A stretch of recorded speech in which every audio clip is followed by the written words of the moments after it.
Estamos de volta e no programa de hoje avaliamos o fim do governo Dilma e o início do governo interino do presidente Michel Temer. Você já é um colaborador da campanha dos devotos de Nossa Senhora da Piedade?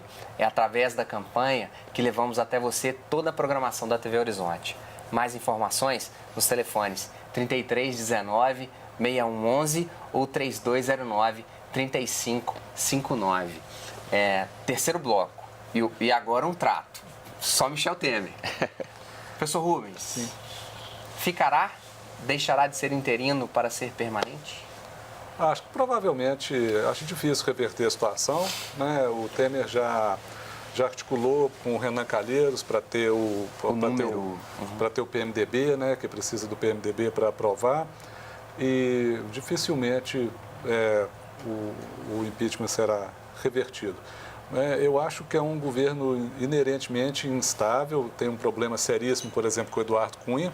Uhum. É um dilema para o Temer, porque se o Temer se não se encaminha a cassação do Eduardo Cunha, fica muito mal junto à opinião pública, e já é um governo mal avaliado pela opinião pública, né? Mas o Eduardo Cunha, já, como é do seu feitio, já está avisando que vai cair atirando e realmente é um problema sério isso para o Temer. Professor Dimas, como eu já sei a sua resposta, eu vou pedir a resposta para o senhor primeiro. Você acha que fica? Eu não trabalho com a hipótese do retorno. Eu acho que ele vai continuar pelo cenário que está sendo traçado aí, sim. Uhum. Professor Dimas, se ele fica, o que pensar?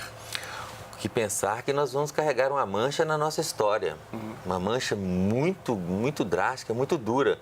Porque serão medidas que serão tomadas por um governo, por uma pessoa que chegou ao governo pela usurpação. Não chegou pelo voto. Em uma análise fria, você acha que ela volta? Bom, fria. Se for pensar Dilma volta, eu prefiro, sim, continuar tendo fé que o bom senso reinará no Brasil e que ela voltará. Uhum. E que ela estará no governo de novo, porque ela é a legítima mandatária. O Temer é um usurpador. Ele apontou nesses meses agora de interinidade, apontou os caminhos de mais recessão, apontou um caminho de mais exclusão social, exclusão dos negros, exclusão dos pobres, apontou um caminho de flexibilização da lei trabalhista, que implica, basicamente, em alguns casos, em volta da situação de escravidão, pode pensar. Deixa eu colocar isso para o especialista. Você acha que Temer sinaliza um Estado menor, onde o capital de fato manda? Estamos nesse ponto, Alexandre, onde a crise determina retrocessos trabalhistas, por exemplo. O que ele está fazendo é correto no ponto de vista de médio prazo, longo prazo? Olha, ele vai ter que tomar medidas, como eu disse no início do programa, que não são populares, entendeu? Vai ter que ter esse ajuste de impostos, sim. Ele vai ter desafios até nos próximos partidos dele de passar por essa fase da Lava Jato. Ele teve ministros afastados aí por essas questões. Ele vai ter que ter as propostas técnicas que ele se propuser lá através dessa equipe econômica. Ele botou um time de primeira linha, são pessoas que já se provaram tanto na iniciativa pública quanto privada, entregaram resultados, mas só isso não passa de uma intenção. As medidas que essas pessoas sinalizarem, tá? Elas podem ser corretas, mas vão precisar de muita aderência política ali para serem aprovadas. O dia que ele anunciou um aumento portentoso do Poder Judiciário, mas ao mesmo tempo um aumento do Bolsa Família, você acha que o seu colega Henrique Meirelles, ele bateu a mão na mesa e falou, senhor presidente? Não tenho a menor ideia que, né? Eu acho que você tem aquele caminho. Você vai ter que olhar pelo lado político. Ele está tentando não criar até ele se tornar passar de interino para definitivo. Ele vai estar tomando essas medidas mesmo, até populistas, igual a Dilma tomava também. Eu acho que em relação democracia muito jovem, eu acho que o Temer está, por enquanto, atendendo mais ao Congresso do que propriamente ao grande empresariado. Acho que o Temer tem 3 bases de sustentação. A mídia, a grande mídia, que realmente Ah, não, nós não podemos mais falar sobre a Dilma. Então, mas a grande mídia... Fraudou pesquisa agora sobre ele, né? Sim, pois é. Essa pesquisa da Folha de São Paulo mostra como a grande mídia foi uma coisa lamentável para a Folha de São Paulo, vexatória para a Folha de São Paulo.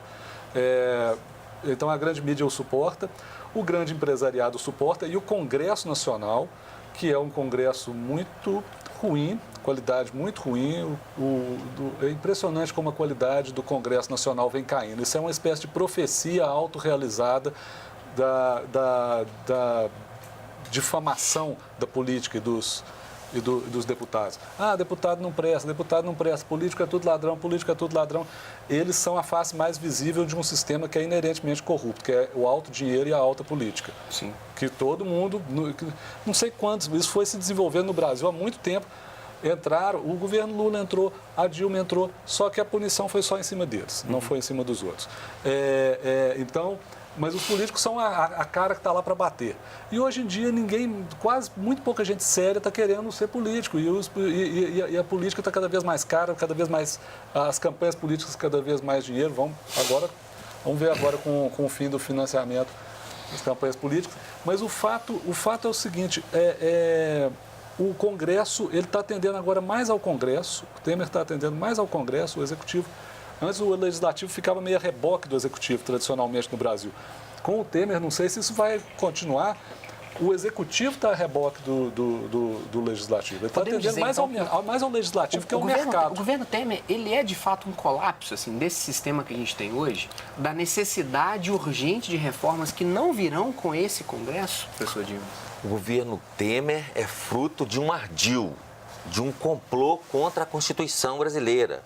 É isso que ele é. É um ardil que envolve a mídia, que envolve o Congresso, que envolve o Judiciário, que envolve a Polícia Federal.